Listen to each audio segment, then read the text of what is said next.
প্রিয় দেশবাসী, মুক্ত রাজনৈতিক আন্দোলন কেন্দ্রীয় টিমের পক্ষ থেকে সালাম ও শুভেচ্ছা নেবেন। মুক্ত রাজনৈতিক আন্দোলন মূলত একটি অদলীয় সংগঠন।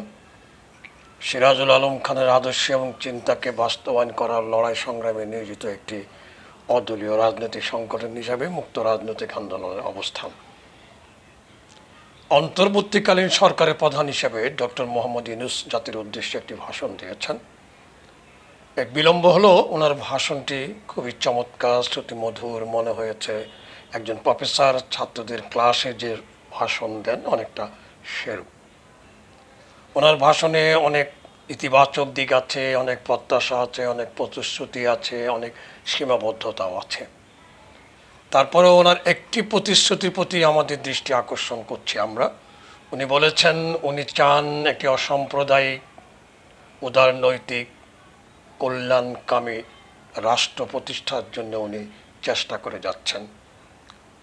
আমরা ওনার প্রতি আহ্বান জানাচ্ছি, আপনার এই বক্তব্য শুধু যেন প্রতিশ্রুতিতে রূপান্তর না হয়ে বাস্তবায়নের জন্য যদি উনি চেষ্টা করেন।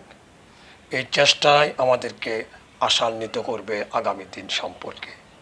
আমরা প্রত্যাশা করব উনি এই চেষ্টা অবিরাম করে যাবেন। আমরা ওনার এই চেষ্টাকে সফল হওয়ার জন্য সহযোগিতা করব। ধন্যবাদ।